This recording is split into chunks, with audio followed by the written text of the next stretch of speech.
2500 साल पहले अटक का पाणिनि नामी शख्स कौन था, जिसे दुनिया आज भी जानती और मानती है। 70 की दहाई में पीटीवी प्रोग्राम कसौटी चला के माहिरीन इफ्तिखार आरिफ और उबैदुल्ला बेग जिस सवाल को खोज नहीं सके थे, वो पाणिनि के बारे में किया गया था। पाकिस्तान में अक्सर लोग आज भी इस अजीम माहिर लसानियात को नहीं जानते, मगर दुनिया भर में इन्हें जाना और माना जाता है। पाणिनि को दुनिया का पहला ग्रामरदान और बाबाए लसानियात कहा जाता है। यूरोपीय माहिरीन की नज़रें पहली बार 19वीं सदी में पाणिनि की दरियाफ्त शुदा कुतुब पर पड़ी तो वो हैरान रह गए कि हज़ारों साल पहले कैसे किसी इंसान ने संस्कृत के उसूल व ज़वाबित इस अंदाज से तहरीर कर दिए थे कि वो उन एल्गोरिदम से मुताबिकत रखते हैं जिन पर आज का जदीद इंफॉर्मेशन टेक्नोलॉजी ढांचा खड़ा है। पाणिनि कब पैदा हुए? ज़्यादातर माहिरीन का मानना है कि वो गौतम बुद्ध से 150 साल पहले पैदा हुए थे। गोया 7वीं क़ब्ल मसीह को पाणिनि का दौर कहा जा सकता है, जिसकी जाए पैदाइश गंधारा थी। पाणिनि की पैदाइश और हुसूल इल्म। पाणिनि की जाए पैदाइश के बारे में कहा जाता है कि वो उस जगह पैदा हुए जहां दरियाए काबुल दरियाए सिंध में आकर मिलता है। कुछ माहिरीन ने इनकी जाए पैदाइश को खैबर पख्तूनख्वा के ज़िला सवाबी का कस्बा छोटा लाहौर बताया है। छोटा लाहौर दरियाए काबुल और सिंध के संगम से काफ़ी ऊपर वाक़ है। पाणिनि के दादा विष्णु शर्मन छोटा लाहौर की शलांग की गोद से ताल्लुक़ रखते थे, लेकिन पाणिनि के वालिद सामिन की शादी अटक के गांव शाला तौला में हुई थी, जहां वो अपने ससुराल ही में आकर बस गए थे। इसलिए पाणिनि अपने ननिहाल में पैदा हुए।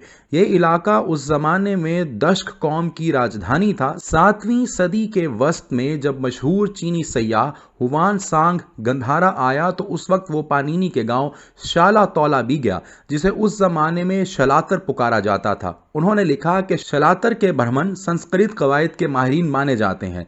आज शलातर या शाला तौला नामी कोई गांव अटक में मौजूद नहीं है। शायद दरिया के किनारे पे आबाद होने की वजह से किसी सैलाब के हाथों मिट गया, या फिर दरिया ने रास्ता बदला और शाला तौला ज़मीन के नीचे दफन हो गया। हिंदुस्तान के नामवर हस्तियां जिन्हें इंडियन सरकार ने 1964 में छापा था, उनमें पाणिनि को महावीर और बुद्धा के बाद हिंदुस्तान की तीसरी बड़ी शख्सियत करार दिया गया है। इस किताब में लिखा है कि पाणिनि के उस्ताद का नाम वर्ष था, जो अपने दौर के नामवर आलिम थे।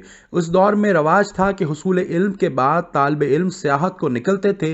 इस अमल को चारिका कहा जाता था, ताकि वो घूम फिर कर समाज का गहरा मुशाहदा कर सकें और वो उलूम भी सीख सकें जो उनके पास नहीं है। पाणिनि घूमते फिरते हिमालय पहुंचे, जहां उनकी मुलाकात ईश्वर दास नामी एक आलम से हुई। बहुत से क़ारीन के जहन में यह सवाल जन्म ले सकता है कि पाणिनि ने टेक्सला से तालीम क्यों हासिल नहीं की। टेक्सला में उस जमाने में शायद खानकाहें तो होंगी जहां मजहबी तालीमात दी जाती हो, लेकिन बाकायदा उलूम की कोई यूनिवर्सिटी नहीं थी, क्योंकि अब तक की दरियाफ्तों के मुताबिक टेक्सला की कदीमी यूनिवर्सिटी जोलिया है, जिसकी मौजूदा तामीर 2री सदी क़ब्ल मसीह की है। यहाँ कोटलिया चांकिया उस्ताद थे और उनके शागिर्द चंद्रगुप्त मौर्य भी ऐन उस वक्त यहाँ मौजूद थे जब 326 क़ब्ल मसीह में सिकंदर टेक्सला आया था। इसलिए इम्कान मौजूद है कि जोलिया की यूनिवर्सिटी 4ठी सदी क़ब्ल मसीह में मौजूद थी, लेकिन पाणिनि के दौर में नहीं होगी। तभी पाणिनि को हिमालय जाना पड़ा। ईश्वर दास हिमालय में कहाँ पढ़ाते थे, इस बारे में कयास किया जा सकता है कि वो शारदा यूनिवर्सिटी में पढ़ाते होंगे, जिसकी तारीख 1000 क़ब्ल मसीह से भी कदीम बयान की जाती है। पाणिनि ने गणपाठ और अष्ट अध्याय लिखी।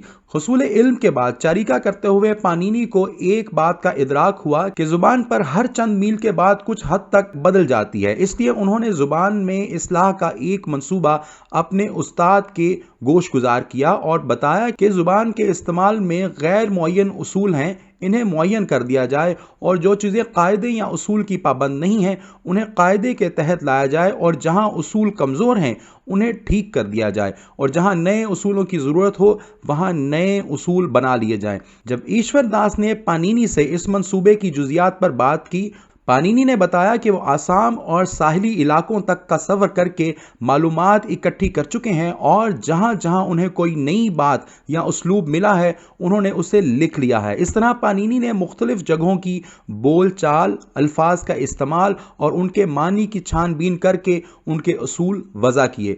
दरबार में साल के मखसूस अय्याम सिर्फ इस काम के लिए मुख्तस थे कि मुल्क भर से माहिरीन आकर दरबार में अपने तजर्बात पेश कर सकें। इस इज्तिमा को सभा कहते थे। इसी से आज के भारत की लोकसभा और राज्य सभा निकले हैं। पानिनी जब सभा में पेश हुए तो यहाँ सिर्फ नंद राजा ही तख्त पे जलवा अफरोज नहीं थे, बल्कि हिंदुस्तान भर के उलमा और फजला भी मसनद नशीन थे। पानिनी ने जब बोलना शुरू किया तो गोया सब दंग रह गए। पानिनी को सिर्फ कामयाबी की सनद सनीनन ही से नहीं नवाजा गया, बल्कि कहा गया है कि अगर इससे बड़ा कोई एजाज होता तो उन्हें उससे भी सरफराज कर दिया जाता। अमूमन सनीनन के साथ 1000 सोने की मोहरें और एक हाथी दिया जाता था, लेकिन पानिनी को कहा गया कि जो ये इल्म हासिल करेगा उसे भी 1000 सोने की मोहरें दी जाएंगी। सर्फ नूह में जो कारहाए नुमाया आज से कमोबेश 2500 साल पहले पानिनी ने अंजाम दिए थे, इसकी हमसरी का दावा आज भी कोई माहिर लसानियात नहीं कर सकता। काशी में पानिनी के नाम का एक मंदिर भी मौजूद है जिसकी बुनियादों में अटक से मट्टी मंगवाकर डाली गई है। 70 की दहाई में पाकिस्तान टेलीविजन से एक प्रोग्राम कसौटी चला करता था। उसके माहिरीन इफ्तिखार आरिफ और उबैदुल्ला बेग जिस सवाल को खोज नहीं सके थे वो पानिनी के बारे में किया गया था। पाकिस्तान में अक्सर लोग आज भी इस अजीम माहिर लसानियात को नहीं जानते, मगर दुनिया भर में इन्हें जाना और माना जाता है। नाजरीन, पानिनी से मुतल्लिक ये मालूमाती वीडियो आपको कैसी लगी, इस राय का इजहार कमेंट सेक्शन में करना मत भूलिएगा और ऐसी मज़ीद इंफॉर्मेटिव और मालूमाती वीडियोस को देखने के लिए हमारे चैनल को ज़रूर सब्सक्राइब कीजिएगा और इस वीडियो को अपने दोस्तों के साथ शेयर करना मत भूलिएगा।